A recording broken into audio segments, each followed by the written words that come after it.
할렐루야. 아멘. 총회가 지정한 세계 선교 주일을 맞이하여서 오늘 선교위원회 헌신 예배 오신 모든 분들을 주님의 이름으로 축복하고 환영합니다. 오늘 이 자리에 함께한 우리 모두가 정말 우리를 향한 하나님의 그 멈출 수 없는 사랑으로 인해서 우리가 다시 한번 주님의 힘으로 일어서는 그런 복된 시간이 되길 소망합니다. 그렇습니다, 여러분. 지금 우리는 선교위원회 헌신 예배를 함께 드리고 있습니다. 설교자는 항상 설교를 할 때 어떤 말씀을 전해야 될까 고민을 할까요? 안 할까요? 네, 당연히 합니다. 특히나 1년에 한 번 있는 헌신 예배, 그때 설교를 전해야 된다고 할 때 조금 더 특별한 말씀을 전해야 되나? 깊이 있는 말씀을 전해야 되나? 이런 인간적인 마음이 저희도 솔직히 듭니다.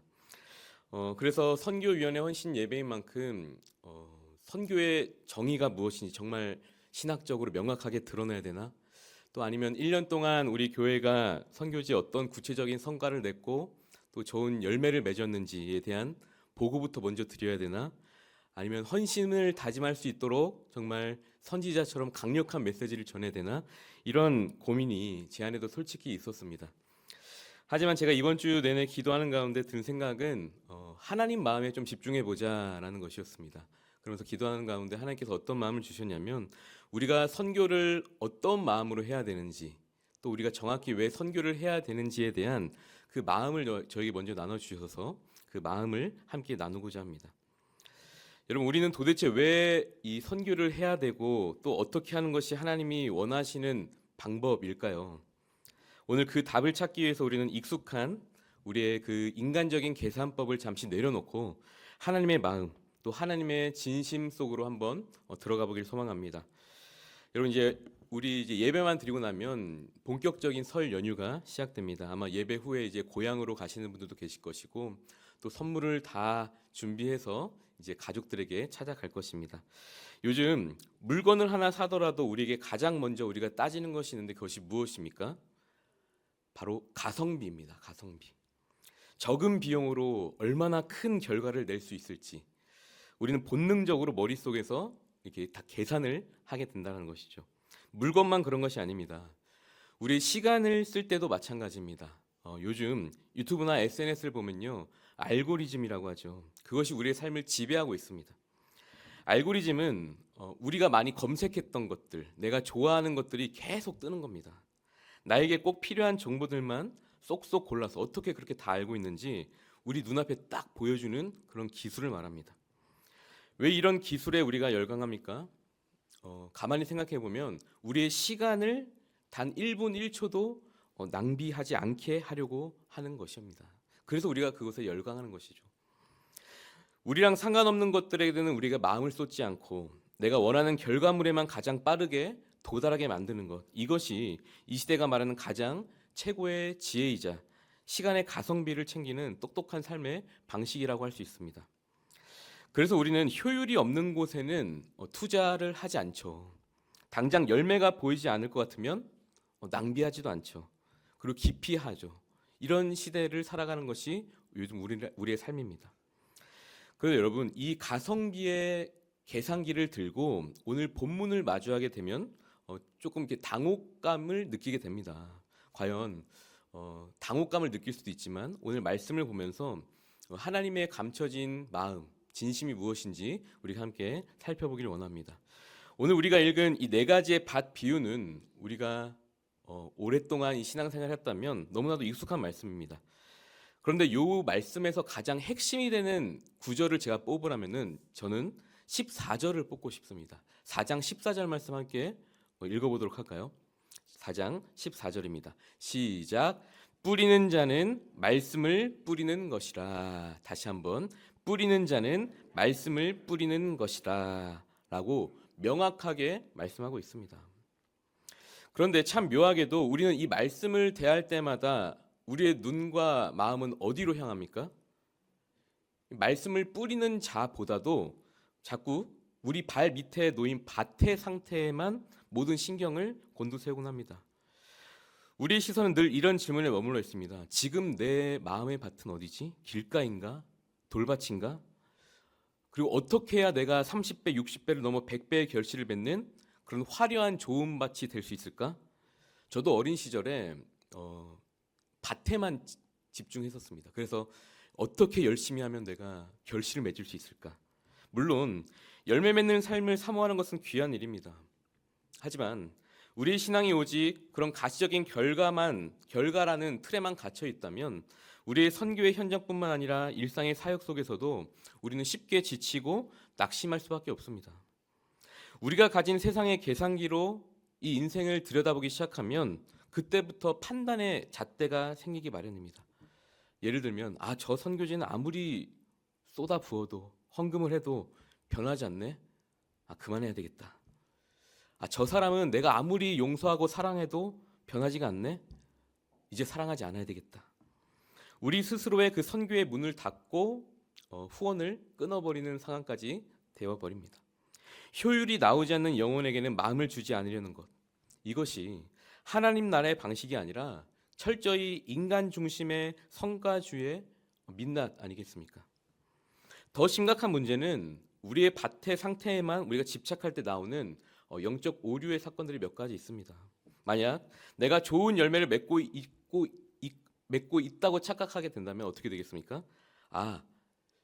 역시 나의 노력으로, 나의 의로 이 좋은 결실을 맺었구나. 좋은 땅을 만들었다라는 자기의와 교만에 빠지기 쉽습니다. 반대로 아무리 애써도 삶에 특별한 결실이 보이지 않는다면 하나님은 나를 사랑하시지 않나? 나의 능력이 너무 부족한가? 이런 패배감과 좌절감에 빠지기 쉽다라는 것이죠.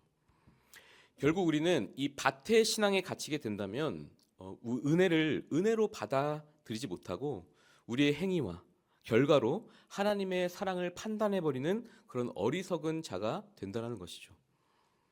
그런데 여러분, 오늘 이 말씀의 주제는 밭이 아니라 씨를 뿌리는 자입니다. 이 밭에서 우리의 시선을 좀 빠져나와서 이 씨를 뿌리는 자가 누구인지 우리가 한번 주목해봤으면 좋겠습니다. 오늘 본문에 등장하는 농부의 행동을 한번 들여다보십시오. 가성비의 논리로만 따지면 이 농부는 정말 이해가 되지 않는 행동들을 합니다. 씨앗 하나가 얼마나 귀합니까? 그런데 그 씨앗을 좋은 밭에만 뿌리는 것이 아니라 길가, 돌밭, 가시떨기처럼 딱 봐도 싹이 나기 힘든 곳에 그 씨앗을 막 뿌립니다. 경제적인 효율로 계산기를 두들겨 보면 이것은 엄청난 손해이고 도무지 앞뒤가 맞지 않는 계산법입니다. 낭비처럼 보이기 십상이죠. 도대체 이 농부는 왜 이런 상식 밖의 행동을 하는 걸까요? 성경학자들은요, 이 본문의 낯선 풍경을 이해하기 위해서 이스라엘의 그 농사법에 주목하기 시작했습니다. 보통 우리가 아는 농사법은 어떻습니까? 밭을 먼저 이렇게 잘 간 다음에 그 다음에 좋은 땅에다가 씨를 뿌리는 것이죠. 하지만 이스라엘의 농사법 중에 이런 농사법이 있다고 합니다. 먼저 선 씨 뿌리기, 그 다음에 후 밭 깔기입니다. 왜냐하면 이스라엘의 어떤 땅들은 석회석이 많아서 미리 땅을 갈아버리면 다시 딱딱하게 굳어버리기 때문에 먼저 씨를 다 뿌려놓은 다음에 나중에 쟁기로 땅을 갈아엎는 방식을 택하기도 한다고 합니다. 이 방식이 오늘 우리에게 주는 영적 울림은 무엇입니까? 처음부터 완벽하게 준비된 좋은 밭이라는 것은 절대 없다는 것이죠. 애초에 없었다는 뜻입니다. 농부가 포기하지 않고 씨를 뿌린 뒤에 그 굳어버린 땅을 쟁기로 기경할 때에 비로소 그곳이 옥토가 된다라는 것이죠.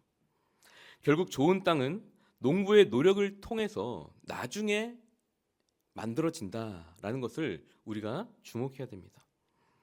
우리의 삶의 예배, 또 우리의 선교 마찬가지입니다. 우리가 가성비 좋은 밭만 골라 다니며 전략적으로 투자하는 것이 선교일까요? 절대 그것은 선교의 본질이 아닙니다. 아무리 딱딱한 길가 같고 가시덤불이 가득해 보여도 소망이 없어 보이는 땅이라 할지라도 하나님이 만드신 그 땅을 기경할 것을 믿고 우리는 그저 묵묵히 씨를 뿌려야 될 줄 믿습니다. 선교는 나의 힘, 나의 손으로 화려한 결과를 만들어낸 것이 아니라 묵은 땅을 갈아엎으시는 하나님이 그 지칠지 모르는 그 열심으로 기경할 것을 기대하면서 우리는 그 씨앗 한 줌을 보태는 것뿐입니다. 나의 가성비보다 하나님의 신실하심을 더 크게 우리가 신뢰할 때 우리는 비로소 이 비효율적인 낭비를 영광스러운 하나님의 일, 영광스러운 순종으로 고백할 수 있게 되는 것이죠. 이런 모습을 보고 몇 년 전에 하나님의 부르심을 받은 현대 기독교 최고의 지성이자 복음의 전령사였던 고 팀 켈러 목사님은 책으로도 나와 있는데요. 이런 하나님의 모습을 탕부 하나님이라고 표현했습니다. 프로디걸 갓. 여기서 말하는 프로디걸은요, 우리말로 하면 한글 성경에 나와 보면 탕자, 우리가 잘 아는 탕자를 수식할 때 쓰는 단어인데요. 그 본래 의미는 무모할 정도로 막 아낌없이 낭비한다라는 뜻을 가지고 있습니다.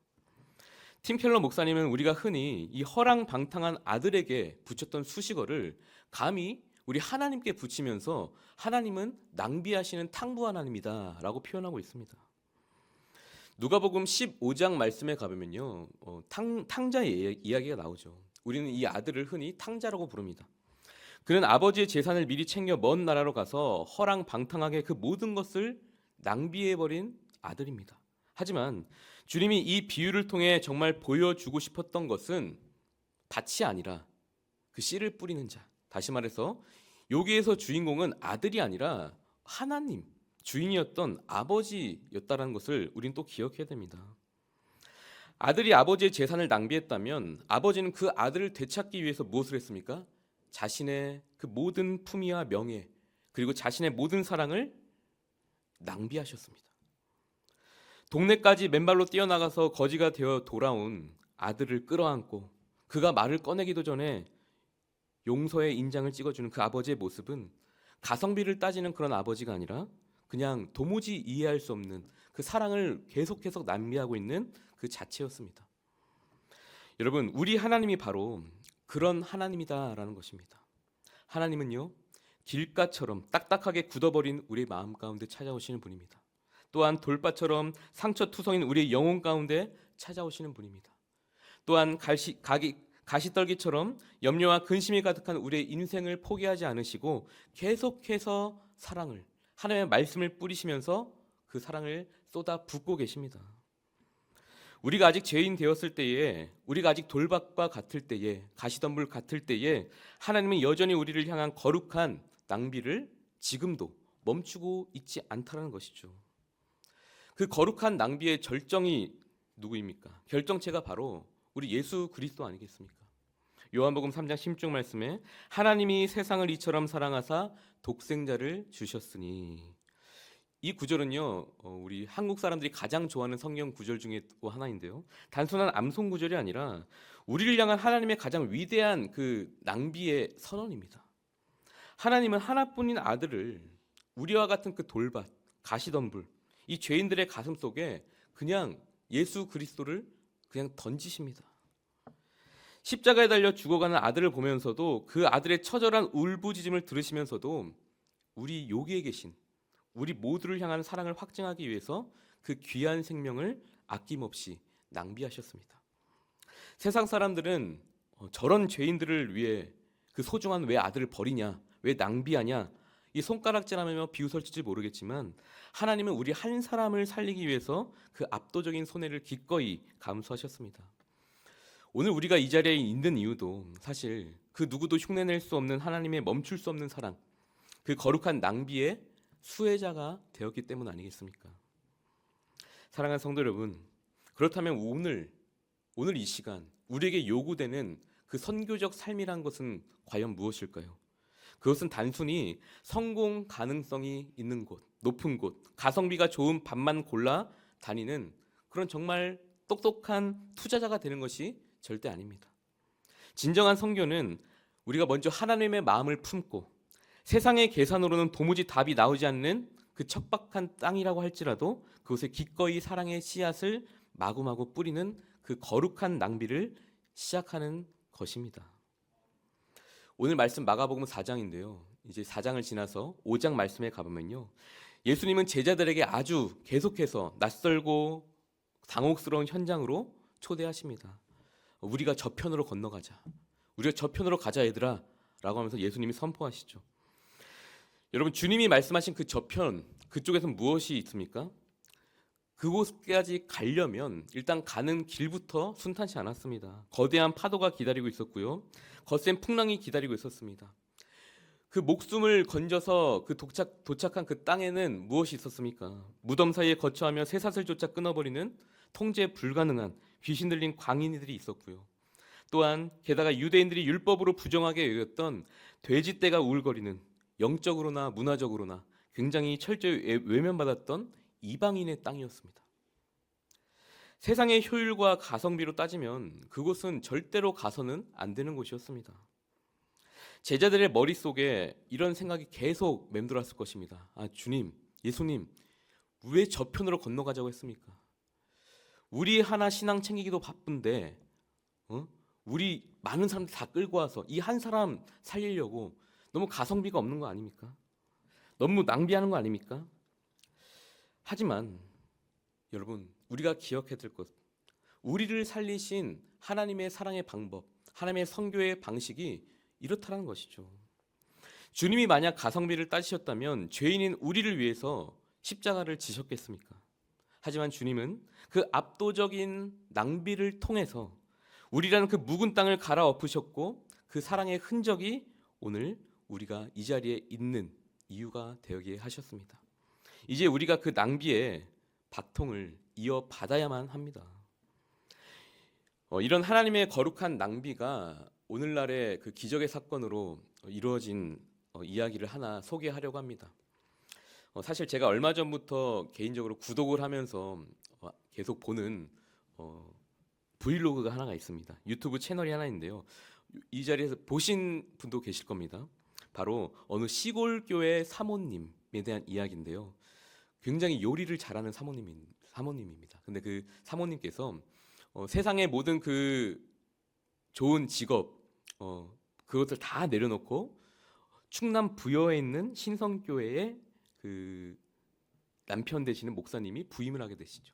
그리고 거기서 함께 목사님을 따라 사역을 하게 되는데 사모님의 그 특기가 요리다 보니까 그렇게 요리하는 브이로그입니다. 영상입니다. 그래서 매일같이 반찬을 준비하고 또 교회 어르신들을 섬겨드리는 그런 좋은 일을 하고 있는데요.